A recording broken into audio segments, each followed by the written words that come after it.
Se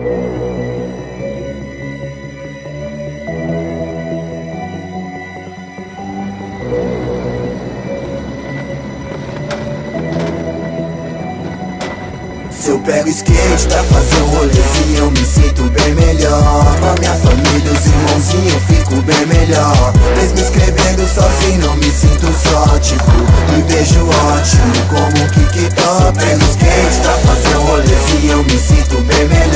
Com a minha família, os irmãozinhos, eu fico bem melhor. Mesmo escrevendo sozinho, não me sinto só, tipo, me vejo ótimo como um kick-top.